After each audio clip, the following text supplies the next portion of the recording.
चिड़िया अपने घर के सामने बैठी खिचड़ी बना रही थी। हंडिया चूल्हे पर रखी हुई थी, आग जल रही थी और खिचड़ी की धीमी धीमी खुशबू दूर तक जा रही थी। कालू, ये खुशबू तो खिचड़ी की है, जाओ देख कर आओ चिड़िया क्या बना रही है। चिड़िया कल चावल लेकर जा रही थी, वह जरूर आज खिचड़ी बना रही होगी। मैं अभी जाकर देखता हूँ। कालू कौवा चिड़िया के पास जाता है।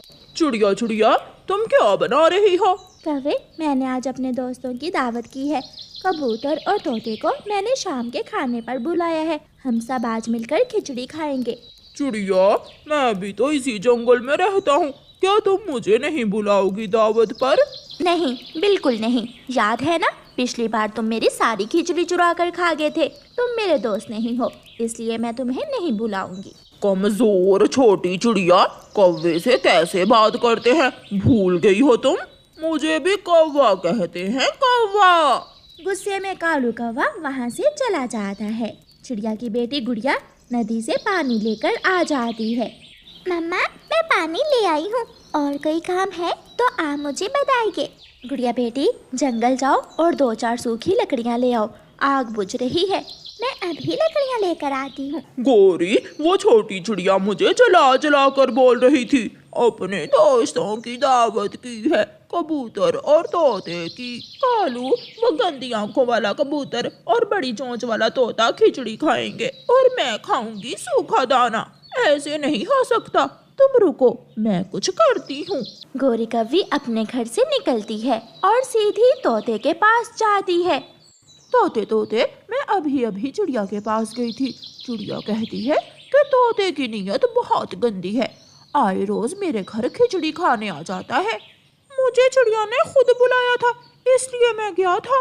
वो तो तुम्हें बहुत बुरा भला कह रही थी, कहती थी कि मोटी चोंच वाले से तो कबूतर अच्छा है।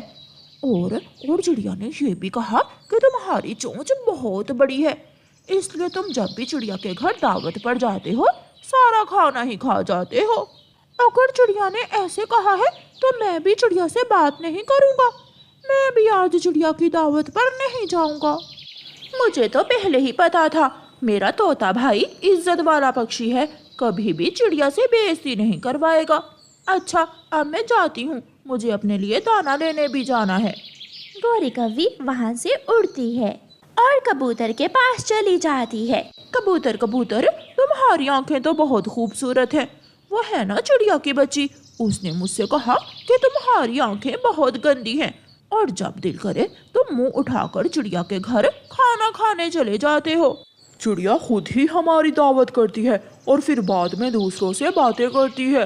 कबूतर मेरे सुंदर भाई, वो हरा तोता तो बहुत बुरा है, वो चिड़िया के पास बैठा तुम्हारी बुराइयां कर रहा था। मैं पूछूंगा उस तोते से भी, 2 लगाऊंगा तो नानी याद आ जाएगी।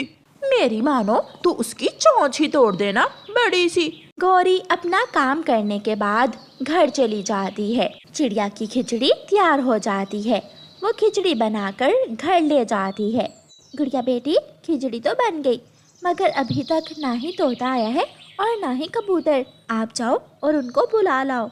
मम्मा, मैं अभी जाती हूँ, मुझे भी बहुत भूख लगी हुई है, फिर बाद में आकर मैं खिचड़ी खाऊंगी। गुड़िया तोते के घर जाती है।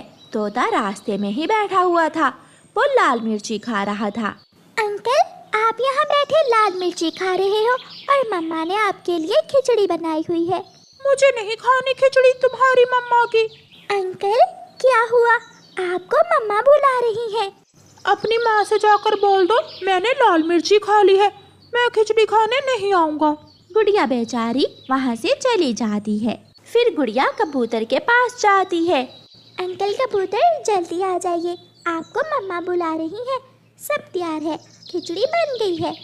नहीं, मुझे नहीं जाना तुम्हारी मम्मा के पास। जाओ और बता दो मेरी आंखें बहुत गंदी है, मैं नहीं आऊँगा। गुड़िया छोटी बच्ची थी, वो बच्चों वाली बात करती है। तो अंकल, आप अपनी आंखें साफ करने के बाद आ जाना। जाओ, चली जाओ यहाँ से, भाग जाओ। जब कबूतर गुस्से से बोलता है तो गुड़िया डर जाती है और वहाँ से भाग जाती है। मम्मा, तोते अंकल ने तो लाल मिर्ची खा ली है और कबूतर चाचा ने तो मुझे डांटना शुरू कर दिया। वो दोनों नहीं आएंगे। उन दोनों को क्या हुआ है? कल तक तो सब ठीक था। कालू जी, अब चलो मेरे साथ, चिड़िया की खिचड़ी हम ही खाएंगे। गोरी, अगर उन दोनों ने चिड़िया को सच्ची बात बता दी तो गड़बड़ हो जाएगी। कालू जी, ऐसा कुछ नहीं होगा, तुम मेरे साथ चलो। गोरी कव्वी कालू कव्वे को लेकर चिड़िया के घर चली जाती है। चिड़िया चिड़िया, मैं तो बिन बुलाए ही आ गई हूँ। वो कहाँ है, कबूतर और तोता? ना जाने उन दोनों को क्या हुआ है। मैंने उन्हें कल बताया भी था। अभी गुड़िया को उन्हें लेने भी भेजा, मगर वो आए ही नहीं। चिड़िया चिड़िया, वो बहुत बुरे हैं। मैंने कहा था ना कि तुम हमसे दोस्ती कर लो। छोड़ो कबूतर और तोते को। चिड़िया, भूख बहुत लगी हुई है, कुछ खाने को है? मम्मा, तोते अंकल और कबूतर अंकल के हिस्से की खिचड़ी आप गोरी आंटी और कालू अंकल को दे दें। हाँ गोरी, लो, मैं ये खिचड़ी डिब्बे में डाल देती हूँ, तुम ये ले जाओ। वो दोनों तो आए नहीं। चिड़िया गोरी को डिब्बे में खिचड़ी डाल देती है। कालू कौवा और गोरी कव्वी खिचड़ी लेकर अपने घर चले जाते हैं। दोनों कव्वे पेट भरकर खिचड़ी खाते हैं। देखा कालू जी, तुम्हारी पत्नी ने चिड़िया से खिचड़ी भी ले ली और सबको आपस में नाराज भी कर दिया। वाह गोरी पत्नी जी, तुम तो बहुत चालाक हो। तोता कबूतर के घर के पास से जा रहा था कि कबूतर उसे रोक लेता है। आज के बाद तुम यहाँ से मत गुजरना। मैंने क्या बिगाड़ा है तुम्हारा? मैं तो गुजरूंगा। एक मुझे गंदी आंखों वाला कहते हो और दूसरा मेरे घर के सामने से गुजरते हो। मैं तुम्हें छोड़ूंगा नहीं। कबूतर तोते को मारने लगता है। शोर सुनकर चिड़िया भी वहाँ आ जाती है। कबूतर छोड़ दो, तोते को छोड़ दो, मत मारो इसे। चिड़िया, ये सब तुम्हारी वजह से हुआ है। तुम तोते से मिलकर मेरी बातें करती हो। तुम दोनों ने मुझे गंदी आंखों वाला कहा। अगर खिचड़ी मुझे नहीं देनी थी तो मेरे खिलाफ गोरी से बातें करने की क्या जरूरत थी? चिड़िया, तुम बुरी हो। मुझे भी गोरी ने बताया है कि तुमने मुझे गंदी नीयत वाला कहा, और ये भी कि मैं हर रोज मुंह उठाकर तुम्हारे घर चला जाता हूँ। ये सब झूठ है। उस गोरी की बच्ची ने ये सब इसलिए किया होगा कि तुम दोनों खिचड़ी खाने ना आओ। इसलिए तो वो कल रात मेरे पास भी आई थी और तुम्हारे खिलाफ बातें करने के बाद डिब्बा भरकर खिचड़ी का ले गई। अगर ऐसा है तो सब जाकर गोरी से पूछते हैं। वो सब गोरी के घर के पास पहुंचते हैं तो घर से गोरी की आवाज आ रही थी। कालू जी, अब देखना वो तीनों आपस में कैसे लड़ाई करते हैं। चिड़िया की खिचड़ी भी खा ली और उनको आपस में लड़ा भी दिया। गोरी जैसे ही घर से निकलती है, तीनों दोस्त गोरी को पकड़ लेते हैं। मारो मारो इसे। इस गोरी की बच्ची को सजा मिलनी चाहिए।